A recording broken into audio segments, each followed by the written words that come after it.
नमस्कार, मैं अरुणा त्यागी और आप मेरे साथ देख रहे हैं इंडिया विराट न्यूज। चलिए शुरुआत करते हैं आज की खास खबर से।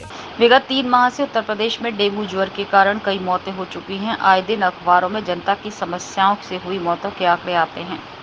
उत्तर प्रदेश, बिहार से दक्षिण भारत के कई राज्यों में इन दिनों डेंगू के कारण हालात बिगड़ने की खबर है। कई राज्यों में रोजाना डेंगू के मरीजों की संख्या में तेजी से बढ़ोतरी हो रही है। हालिया रिपोर्ट से पता चला है कि उत्तर से लेकर दक्षिण भारत के कई राज्यों में इन दिनों संक्रमण की गंभीर स्थिति बनी है। उत्तर प्रदेश में डेंगू के मामलों की संख्या 1700 के आंकड़े को पार कर गई। पिछले 24 घंटे में अकेले लखनऊ से ही 37 के करीब मामले सामने आए हैं। सब परिस्थितियों के बावजूद ब्लॉक और तहसील स्तर के सरकारी अस्पतालों में प्लेट नहीं दी जा रही। कई जनपद के स्तर पर डेली फॉगिंग की व्यवस्था होनी चाहिए, वो नहीं।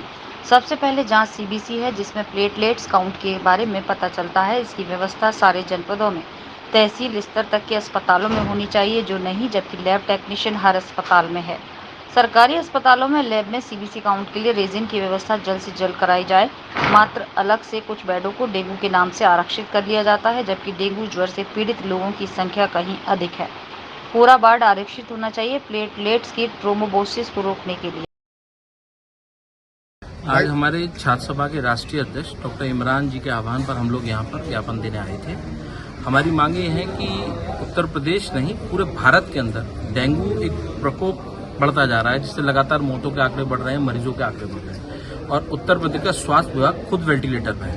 तो स्वास्थ्य विभाग संभालने वाले डिप्टी सीएम खुद अपने आप एक मरीज हो चुके हैं राजनीति का। सिर्फ अखबार में छपने के लिए वो छापे मारते हैं और कार्य बिल्कुल नहीं करते हैं। अस्पतालों की हालत मीडिया बंधु भी अच्छी तरह जानते हैं। कुछ दिन पहले ही देखा गया कि एक वृद्ध और विकलांग बाप को एक आदमी अपने कंधे पर डाल के ले जा रहा है। हमने ये भी देखा कि लाशों को चादरों में लपेट के लिया जाता है। हालत इतने खराब है, फॉगिंग की कोई व्यवस्था नहीं है, गंदा पानी चारों तरफ भरा पड़ा हुआ है, मलेरिया भी लगातार पैदा हो रहा है और सरकार के पास व्यवस्था नहीं है बेडों की। चंद बेड अस्पतालों में आरक्षित कर दिए गए हैं दिखाने के लिए, जबकि ये आंकड़ा उससे कई ज्यादा है। तो हमारी मांग है स्वास्थ्य विभाग से कि जल्दी जनता के हितों में फैसले ले, जल्दी काम करे। अगर नहीं मानेगी तो हम बड़ा आंदोलन करेंगे स्वास्थ्य विभाग के खिलाफ।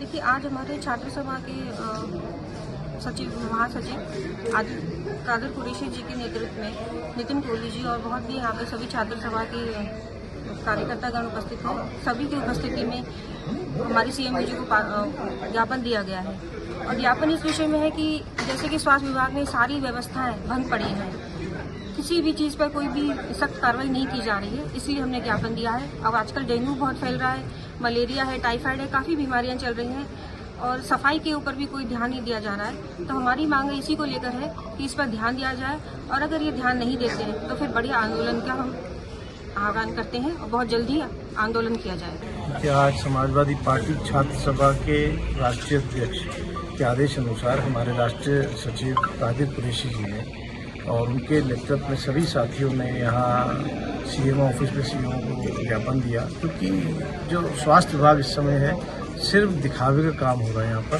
कोई कार्रवाई नहीं हो रही। छापा मंत्री जो है सिर्फ छापा मारते हैं, वो भी मीडिया के छापास के लिए। अन्यथा डेंगू में फॉगिंग होनी चाहिए, सर्दी आ रही है, फॉगिंग नहीं हो रही। कहीं भी आते देखिए जितने लोगों प्लेट्स कम हो रही थी, यहाँ ब्लड के यूनिट्स कम है। सारी व्यवस्था सब पूरा स्वास्थ्य विभाग ही चौपट में है। अगर हम यहाँ आगरा की क्या बात करें, पूरे उत्तर प्रदेश की बात करें तो स्वास्थ्य विभाग चौपट में है। इसकी वजह से हम लोगों ने यहाँ आज ज्ञापन दिया है। अगर सीएम साहब सुनवाई नहीं करते तो बहुत जल्द एक बड़ा आंदोलन करेंगे। ठीक है। खबरों में अब तक सिर्फ इतना ही, फिर मिलते हैं ऐसी ही बड़ी खबरों के साथ। तब तक के लिए नमस्कार और आप देखते रहिए इंडिया विराट न्यूज।